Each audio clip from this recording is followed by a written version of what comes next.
dirty, yeah, dirty, dirty, dirty, dirty, dirty, dirty, popcorn. Cameras is rolling, lights, camera, action, we gon' make movies. Cameras is rolling, lights, camera, action, we gon' make movies. Cameras is rolling, lights, camera, action, we gon' make movies. Cameras is rolling, lights, camera, action, we gon' make movies. Dirty. 9. Set Life, baby. Set Life. This is the one where I want to go into it to help people go from a transition from being a videographer, just maybe having one person on set, like somebody doing playback and the person doing everything, to now like actually having like a 5-man crew on set. Okay. Because here's the thing, as a videographer, you're doing everything. You're playing cameraman, you're playing director, you're AD, you're doing lighting, doing all the jobs, the audio. But now on a music video set, when you're stepping up where you want to bring other creatives in, now you want to start delegating tasks out and giving people positions. Absolutely. You know, like how you play on our set, you know, you're AD. If you're not doing audio, you're assistant director, if anybody knows what AD. You want to touch on what your job as an AD is? So my job as an AD is to know how the whole shoot is going to be, from the script, shot list, understanding a little bit of art directing, understanding every department from sound, being able to be that liaison between each department and you. That way, not everyone is running straight to you for questions and answers, because you need to focus on being a director and making the story come to life. And when people don't have an assistant director or have a crew, and people who are delegating tasks out, usually it's just the director getting hit with 1,000 questions from everybody. Yeah. From the talent, from the manager, from the bystanders that are on set. And my job as an AD is to make sure that doesn't happen, and to strictly come to me or maybe my producer and get those questions answered, because people come to you, oh bro, you need to get this shot. Oh bro, that was tough, let me see that. Like, I can't have that. I gotta let you just do your job and keep the set rolling. Yeah, having an AD gives the director or the cinematographer space to focus on what needs to be done on set. And like the cinematographer, he can just deal with, you know, camera and lighting. The director can talk to the cinematographer, but also there to focus on the talent so they can deliver, you know, the best performance of their life or whatever they have to do on camera. For sure. For me, I'm a director / cinematographer, so I still direct. Some shoots, I sit in the chair, I hold the playback monitor, and then there's sometimes where I actually am picking up the camera on the shoulder or whatever that may be and getting shots. You can still do that as a director and cinematographer, because I guess most people see when most videographers move to a big budget music video, they just kind of sit behind the monitor and they kind of just direct the crew. And they get away from actually holding the camera, which gave them that style. I think that you should always find a good balance between that, because what got you there was your camera style, you know? And then that's when you have, as a director, you're gonna have to step your game up on communication and pre-production. You know, my nights before a shoot, like with you, you know, I come up with my shot list. I know what kind of angles, the camera movements, everything I want to do, and then I convey that to you, and then I'll convey that also to the art direction, what I'm looking for, and then also to my producer. So it's really big to like start putting them type of people on your set. You know, having someone that can literally focus on producing, getting the things that need to be done, the background stuff, having the AD that can control the set to keep us on time. Hey, you know, Jet, you'll say, yo, we only got 10 more minutes to run this shot. Okay, cool, that keeps things going. And then having the art direction and art in their department to be able to, you know, get the art direction right, and then that's G&E, you know, grip and electric, you know, them guys are there to make sure that me, when I'm in cinematographer mode, to make sure that like the lighting, the electricity, it's everything I want it to be. Yep. And especially from that shot list or that storyboard. So as a director stepping to that new level, like I said, it's very important to have your pre-production there and have a game plan, not just going into this, because when you get to that level, you can't really wing things. You have that, well, you can leave a little room open at the end of like, okay, we got these shots, now let's try some fun stuff. Always still try the fun stuff, because if you have time, do it. That'll be like, yo, Oz, do we got time? And then you'll be like, no, we don't, or we do. And if we do, we gotta get that shot. Now, if I come to you be like, yo, I'm gonna sacrifice 5 minutes of lunch because I need this last shot, even though it might not have been on the treatment, it's just something magic that we need to take care of. For sure. You always gotta prioritize the final product. Yeah. You know what I mean? Sometimes we've been running late, but it's like, if there's nothing shot and there's no video, when we go to dump the footage, like, so sometimes you gotta run over. I mean, you try not to run over. Yeah. You try to be timely. Yeah. But if, say something just goes wrong on set, right? Or there's this big hiccup, it could be battery, it could be SD card malfunctioned and it's just holding up everything. Like I would try to talk to whoever is in charge of the location, say we rented out a location and try to get something worked out. I mean, there's nothing ever goes completely perfect on set. No, nothing does. I mean, there's always a chance for overage.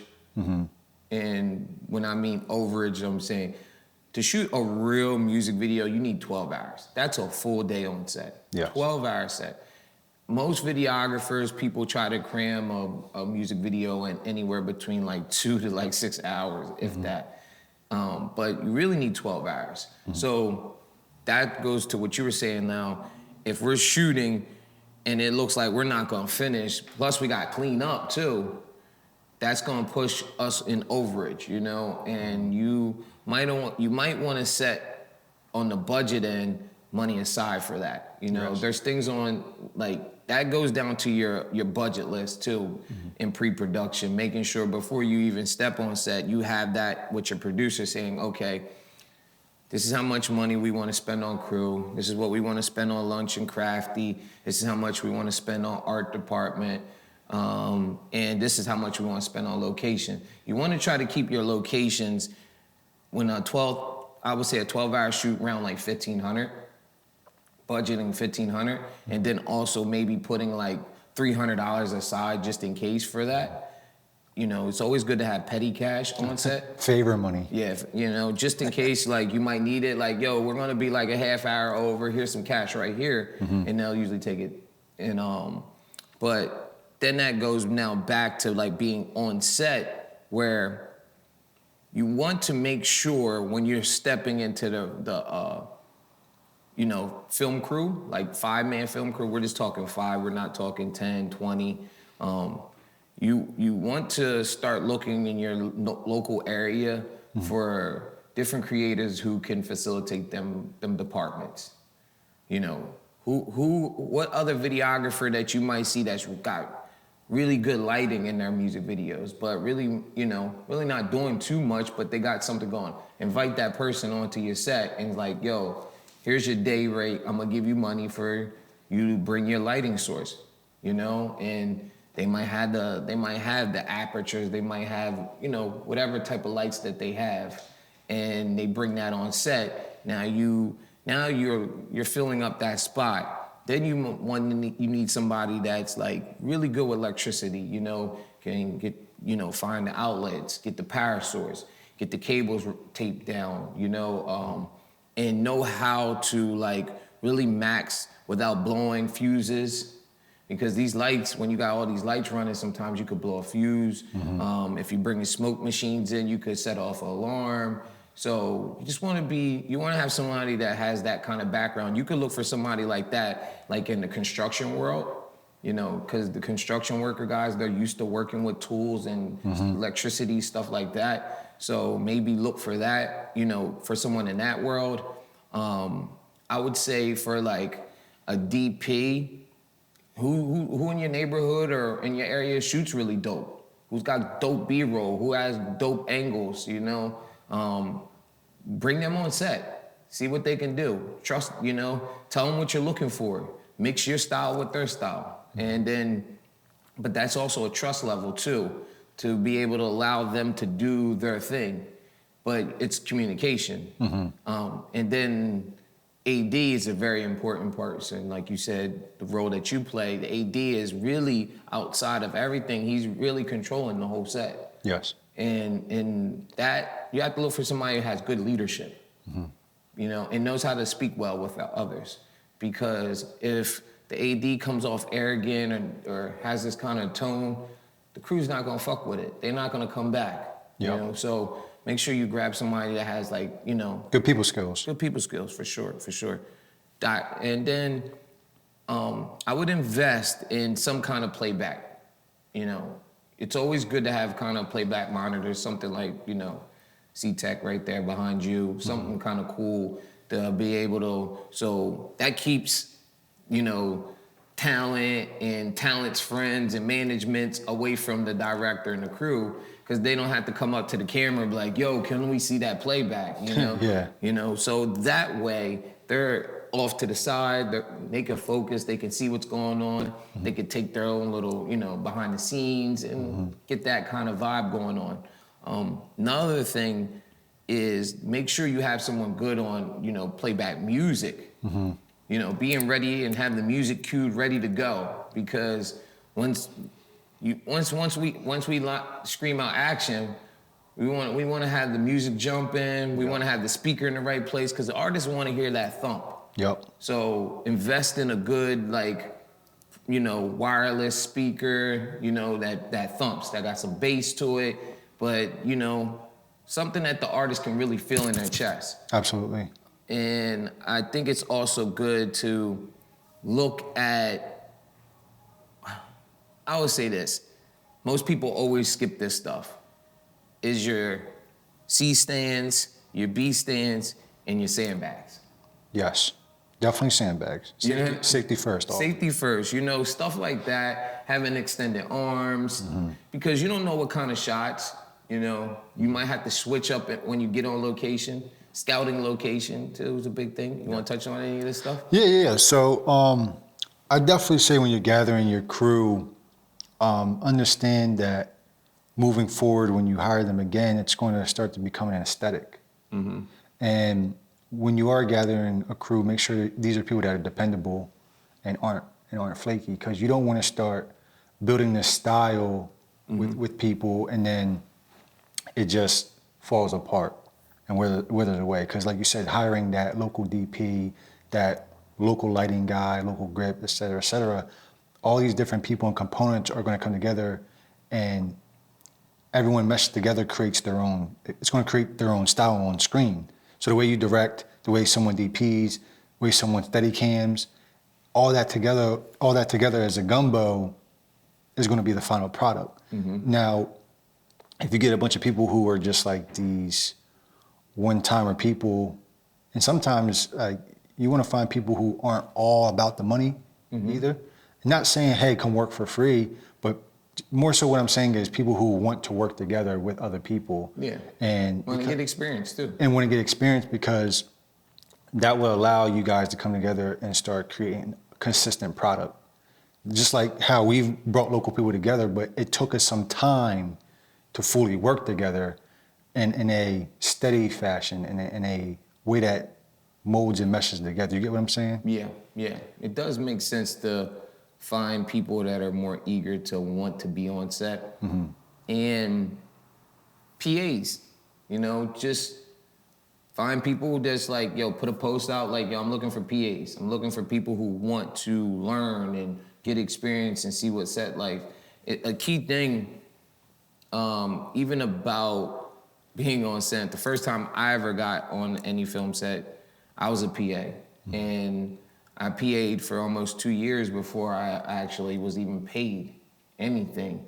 And first job I had was learning how to rap the chords the right way.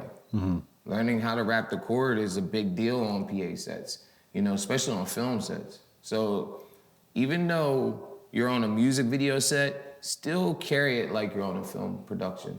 You Absolutely. know, there's not much of a difference. You know, the only thing is with film is it's more days. You know, music videos like a month of film crunched into 12 hours. Yeah, So I was gonna say, Yeah. like, music video is just the baby from real cinema. Yeah. You know what I mean? All the real practices from real cinema are being used in the music video production. Yeah, the same exact tools, the approach, everything is all the same. So study film, study movies, and take that inspiration, what you see from the movies and music videos, and apply them to your music videos or your short films or your lifestyle, your documentaries, whatever you're shooting. Just try to get out of the habit of just doing everything by yourself. For sure. Because everybody wants to, like, oh, I got it. I know how to do this. You know, it was hard for me to let go of shooting, you know what I mean, and trust another shooter. But I had to find someone that resonated with my type of shooting skills. Yep. And they delivered the type of style of shooting that I was looking for, the right cinematography, the right lighting. And I was like, okay, this guy, he shoots like me. Different, you know what I mean? And then bringing him on set, I actually learned some things too. Yeah. So don't let your ego Not at all. clash as a director with your cinematographer feeling like, I can do this better than him. There was moments when my first set where there was a 30-man crew and I had to be behind the monitor. And I'm not used to that, so I grabbed the Apple box and I communicated with my cinematographer, said, look, I like to be close to the camera. This is something about it. Yeah, I see the talent management sitting over there. We propped them up with a camera, but I want to sit close to you guys. So I'm like here with the monitor, standing right there with him, watching the shots on the camera, going back here, going there, like just feeling it because I need to know how it was moving. But the more we started working, the more I started stepping further away from that position. So that was going to be my follow-up question to everything you're saying is, since we're talking about set life, when you transition from a solo operator to a full crew type time, how did your priorities change from the beginning to where you're at now? Well, it started with that part right there. Releasing, you know, what I had in my mind is, this is how I do it. And this is how I want it to be done. And giving trust to the crew, you know, and trusting that these guys are professionals and they know what they're doing. Absolutely. And that was the first part. Second was, like I said, communicating, like with my pre-production, like a week before going into it, like communicating everything that I want to the crew. And them giving them homework, making sure that they understood that this is what I'm looking for. Here's my mood boards, here's this. Here, I want you to peep this clip from this movie. I like this shot, you know, like we talk Euphoria stuff all the time, like how Euphoria's cinematic, you know, it's one of them shows where you can clearly just say like, wow, like, I love the way it was shot. Straight before you say like the actors or anything, you just like, yo, the lighting was crazy. So it's just like, that's what I'm looking for. You know, I'm looking for people who understand that, resonate in that communication where we're seeing that. And that part showed me how to just, like I said, let go and just let it be free. When I step on set, I got my playback monitor. I'm looking at everything, but I'm letting the flow of the room go. You know, it's like a dance. Letting people orchestrate what they want to, trusting you, trusting the other ADs to let them run the set. Absolutely. I think the biggest part is just keeping everyone motivated. Yes. Because as the day goes on, people start getting tired. When you're standing around trying to figure things out, people get in this lackadaisical type of mode. And definitely as an AD is to keep the ante up, to keep the vibe up, because it's like, clap it up, everybody. We're doing a great job. Yeah. How's everyone feeling right now? You guys having fun? So just keeping the vibes going, and you'll find that doing that creates a much more productive set. Yeah. Jet Phynx Films production is an experience. Yes. We create an experience every time someone comes on set.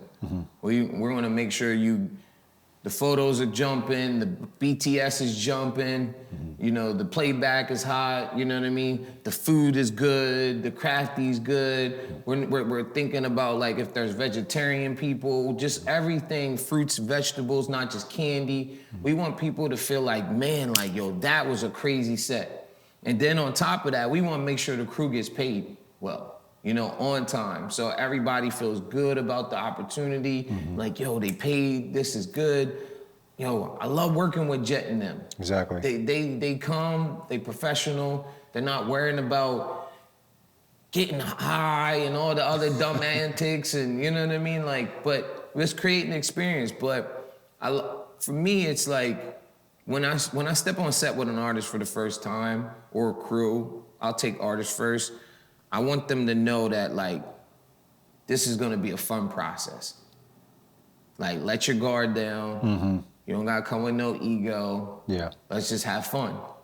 Everything's gonna be completely turned up. The energy is gonna be high all through the day. You're gonna realize, you're gonna, like, damn, time just going. Like, because the energy's there. And then my crew's energy there. We swagged out, but we look professional. We're in the right. So it's like, damn, like, crew's crazy, black film crew crazy, you know what I mean? Like, not used to seeing that. So that's a whole nother experience that we're giving you. Yep. And then we're also talking music and vibes with you.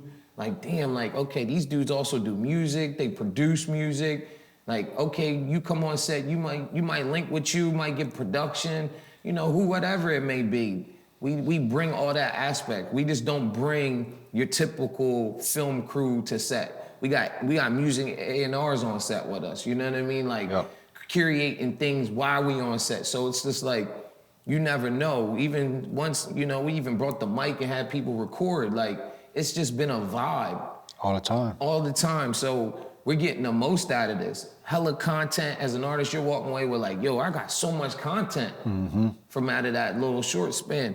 Then with talent, with crew's like, that hasn't worked with us because what I do is I still like to, even though I might hire a bigger crew, like 30-man crew, we still hire our normal Jet Phynx production crew to bring them in to make sure everybody's still a part of that. And the crew that meets our crew for the first time, they're like, yo, they move different. Yeah. Every time, like, they're like, yo, follow me on the gram, let's link, yo, because y'all move different. Y'all got a different vibe about y'all. We're not here to just take this as the 9 to 5. Exactly. We here to create experience. We here to be creative at the all-time high. And be personable. Yeah, for sure. Because, I mean, a lot of times we stepped on set with people we've contracted out, and they just move like minions. Yeah. Don't like to talk. Yeah. They're just there to do their job and collect their check and leave. Yeah. And I'm not mad at that, but I feel like what we do different is we make people feel included. We make people feel comfortable, like it is okay to talk. I mean, yes, we're still staying on track. We're still prioritizing the set and prioritizing the production, but we're not just walking around like we're some mimes at the same time. You get what I'm saying? Yeah, no, it's not a 9 to 5, especially on our set. Yeah. I don't know about too many other people's sets. Film has a world of where people just like you said, they come in, do their job, go home. That's the old traditional way. That we kicking that out the door. Especially what we're bringing into the game. Well, we want it to be fun. Yeah, we want it to be fun, but we want it to be personable. We want it to be a connection. We want it to be something that people feel like they're getting their creative experience out. Like, I have been always open as a director to allow even grip or somebody that's busboy, somebody that from a PA at some point when we got through the shot list, throw their opinion in and say, yo, could we do something like this? This might be dope. I allow everybody to get a piece of that. Because to me, it's like, you never know who might have the golden idea on set. For sure. And if you just showing up to set like a little thinking like, okay, I'm just here to do lights. He gave me the list of lights I gotta do, that's it. And then you just do that. Now, what I will say, not to interrupt your thought, is if you are being contracted out by another crew, just be aware of who you're around, because some people may not be accepting of that. No, I'm agreeing on that, but I think that's the problem of you got to know who you're talking to and what they're, in the production that you're on. You know, the production that you're on, that's communicated in the beginning of the production meeting. Yeah. Like, these things are open, these things are the vibe. But we're also choosing the people. Yeah. That's the thing. That's what a creator has to do. You have to choose the people. Don't just put out a post and just hire any person that just comes along and just, no, feel them out, see what they can do, see if they can add to the production value. That's why you hired them in the first place. Exactly. They're there to add to the production value. Now, if the person is a kind of quiet person, then let them be quiet. That's cool. You can be chill, but at lunchtime, I'm gonna sit next to you and get to know you, and see who you are, and just make sure that we connect, and we follow each other, because if I like your work, even if you quiet, I'm gonna hire you again. Yeah. But I gotta know who your character is. For sure. Because character always goes to the play of who you want on set. Because dude might be really good at DPing, super quiet, but might not get along with the artist that we're shooting with.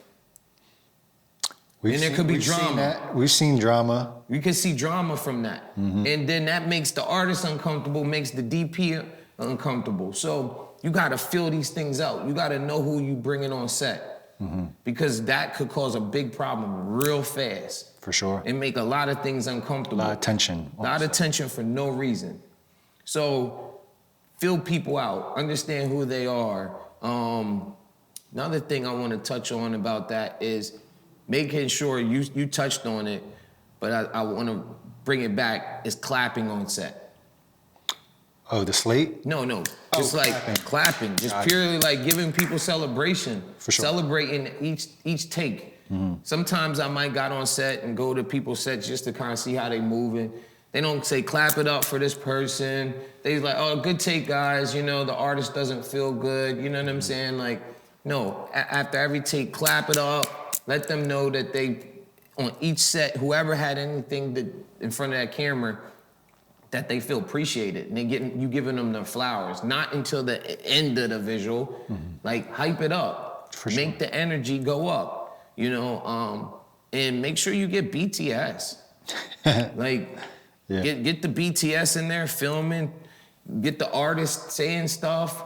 Like, I fell in love with MTV's Making the Music video. So our behind the films feels like that MTV Making the Music video feel, I want people to see the behind the effects, how things happen, how we got this lighting set up, how this was done. And just being aware of that, but never posting the stuff before the video comes out. Yes. Make sure you always communicate that to everybody on set.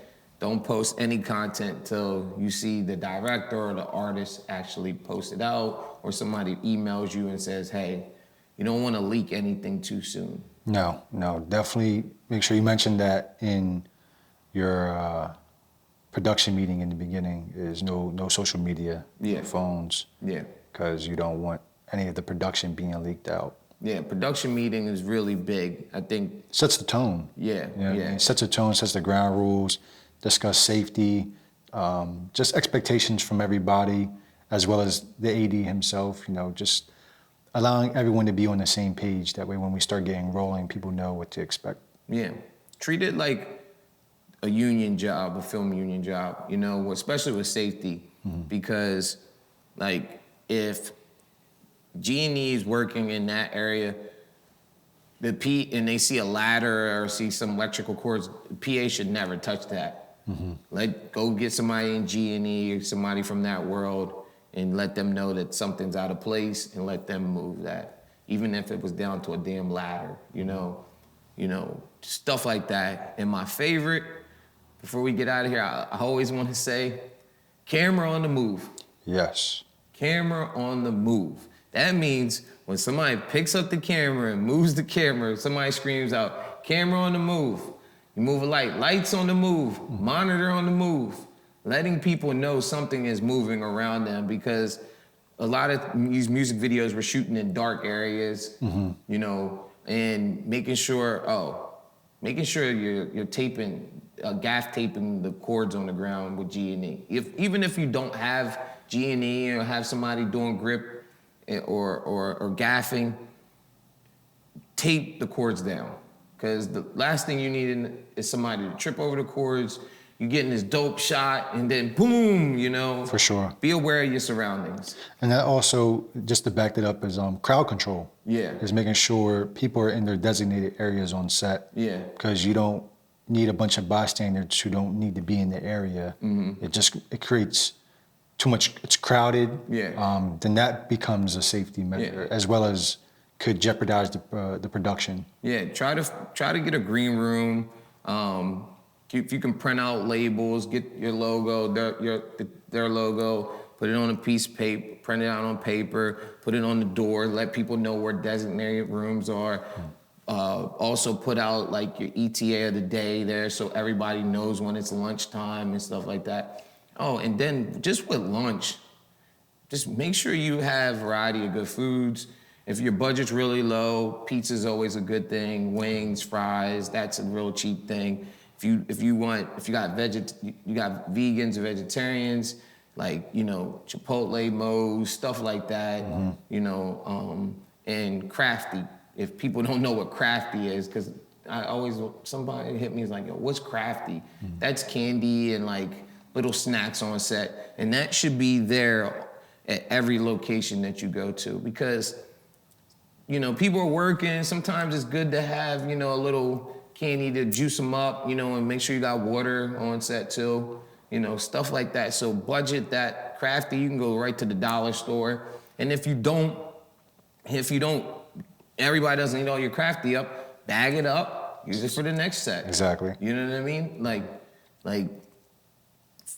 you know, work on your budget. Everything comes down to your budget and idolizing how you want to like budget the music video for, you know. But that's Set Life, baby. yeah, Set Life. Episode 9. Episode 9. Hey, now that we wrapped up this episode on Set Life, make sure you go over to jetphoenixfilms.com to download the new shooter pack. It's got a treatment, LUT, shot list, some music in there. Man, you can't beat it. It's only $5. If you've been rocking with the Real Talk podcast, make sure you subscribe, smash that like button, and leave a comment. And be sure to follow us on all your favorite podcast platforms. Dirty.